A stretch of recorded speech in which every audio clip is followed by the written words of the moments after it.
Tomorrow, apparently, according to sources that I don't know are completely verifiable, it is June 23rd, 2nd. Sam is like the Wikipedia page. Yeah, you can't it's really, like can't trust it. Yeah, no. I mean, anyone could say that tomorrow is the 22nd. I literally look at my phone every single time. Well, because I don't know. Agree to disagree.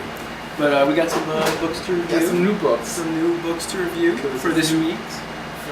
For whatever tomorrow's date is. Yeah, whatever. If it's the 22nd or the 23rd or whatever. Don't listen to Wikipedia. Listen to us. Tomorrow's like the 200th. It's July tomorrow. Yeah, tomorrow's July. Tomorrow's July. Happy July. What do you got first? I have the Civil War II tie-in of Totally Awesome Hulk. Oh, Was it totally awesome? It was somewhere around there, I guess. by Greg Pak and Alan Davis. It was good. Mm-hmm. Not a whole lot to really say about it, I guess. Bruce Banner's here. Yeah. Yay! And kind of explain where he's been the last 4 months or so. But still don't quite explain how Amadeus Cho took his powers or whatever. Yeah, it's just sort of like Amadeus Cho. I'm really smart. I'm really smart, so I did it. And Banner tries to ask him, he's like, "Nah, bro, sorry."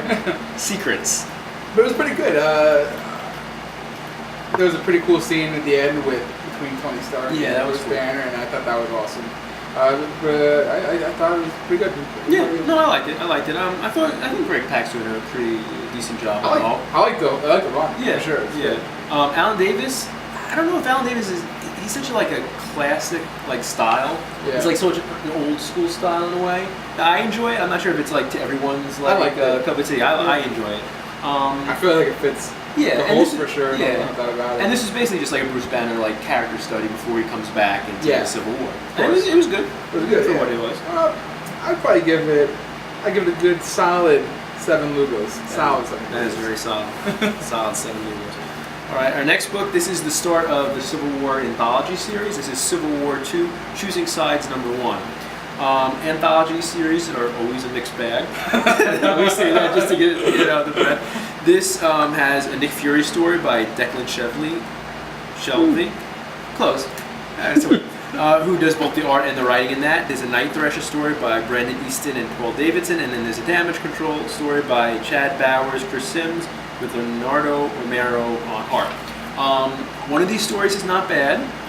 One of these stories is and the last story is just pretty awful. The Nick Fury story by Declan Shelvey is pretty good. It's good. It's not bad. It's Sam Jackson, Nick Fury, doing his thing. It's the only book that actually makes me go, "Oh, I wonder what happened."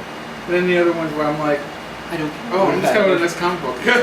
which helps this book because the Nick Fury story is the only story that continues from each anthology issue.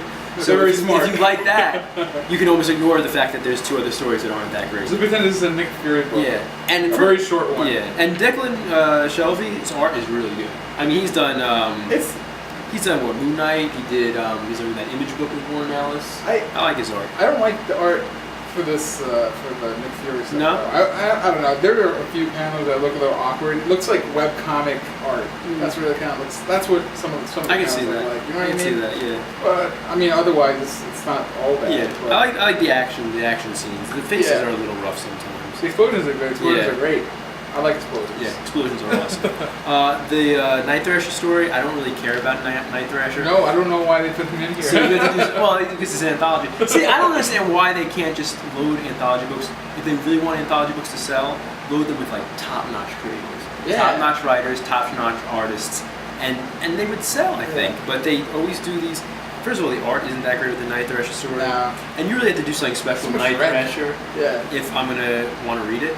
And this is it's an okay story. It's fair. It's neither good nor bad. It just sort of sits there. It unfortunately exists just like Lugo. Just sits there. And then there's the Damage Control story, which I like the art.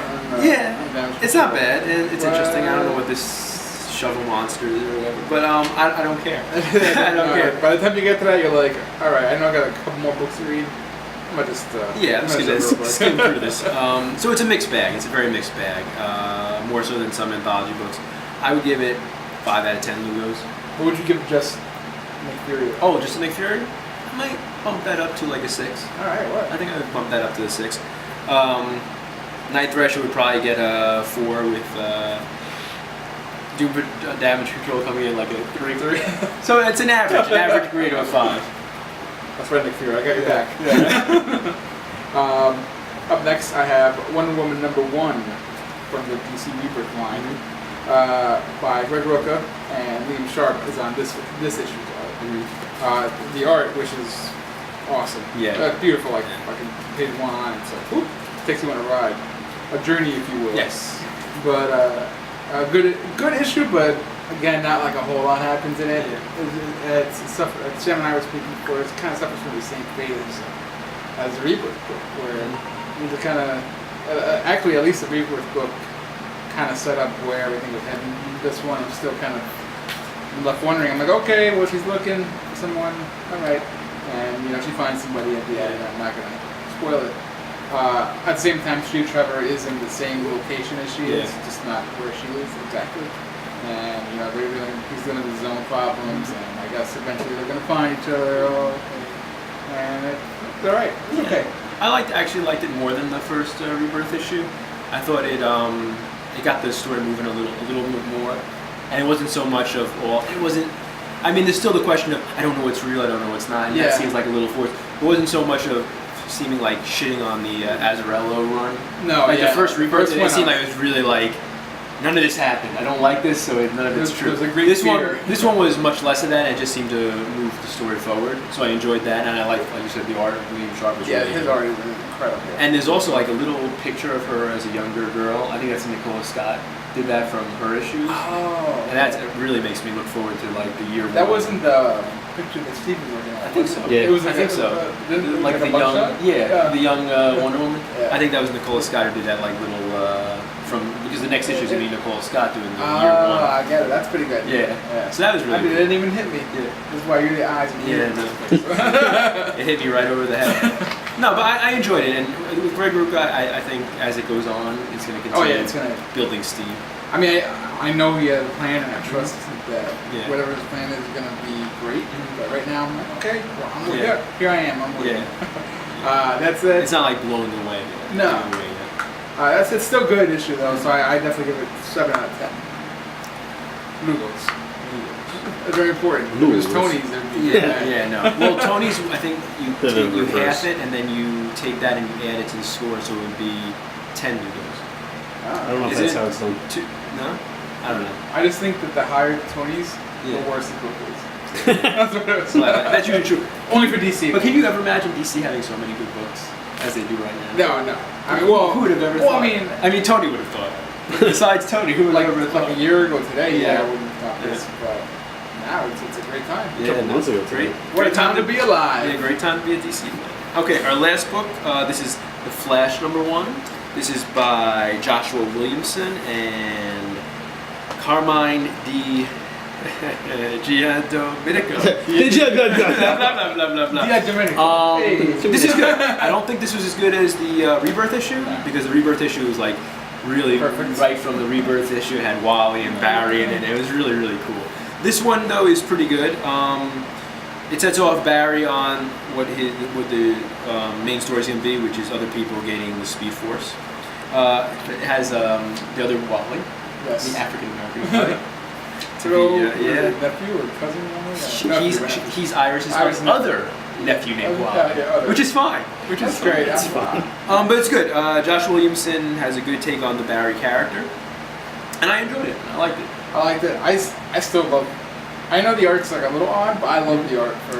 Yeah, no, I didn't mind it as much as this time as I did the first time. I think there were more. I mean, this is really cool. Yeah, that looks great. Yeah. Where you become, where you could gain the speed. Yeah. But there are some panels that are a little awkward. Yeah. I guess just that style kind of breeds awkwardness. Yeah, it's not gonna be for everyone. But no, but it's a great issue. Like just set up.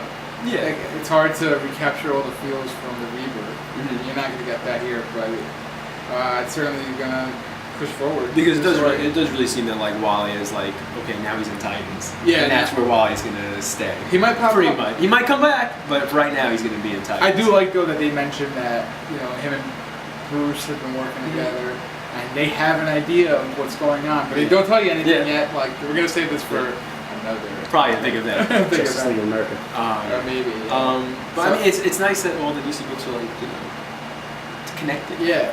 At least seemingly. At least for And now. flowing nicely to each Yeah. other so far. And it's not forced. It's just well done. That's Jeff Johns, I guess. Yeah, no, that's Jeff Johns' influence. But it's the same Jeff Johns who also, when he was writing Justice League, was like, I don't care what anybody else is doing. Yeah. This is what's happening in Justice League. Because end of the day, my stuff is the only thing that's gonna matter. Yep, and he was. And he was right. 100% right. Yeah. So there you go. I liked it. I would give it 7 out of 10 Lugos. I Solid enjoyed it. 7, yeah. Solid 7. I'm a solid 7, pushing those other issues to higher Lugos, which is what DC strives for, right? Yeah. Or is what every comic book company strives for. Like, how many Lugos am I gonna get to? That's what they wonder. I mean, Dan Didio what Rebirth's stays about. up at night wondering like how many Lugos are they going to give this book. How many Lugos? And then he watches and he's either very excited or disappointed. And that's how he lives his life. So today he's like, oh well, Like, okay. none of my books got below a 7. So that's a pretty good. That's pretty good. You're welcome, Dan Didio. 7 is a good number. It is. Lucky. Lucky number. 7 is lucky. Lucky number 7. Good movie. Well, that's it from this week from the shop. We'll be back next week with some more reviews of some more books. Some good, some bad, some in the middle. We'll The see. date? The To be date to be determined. determined. We'll see.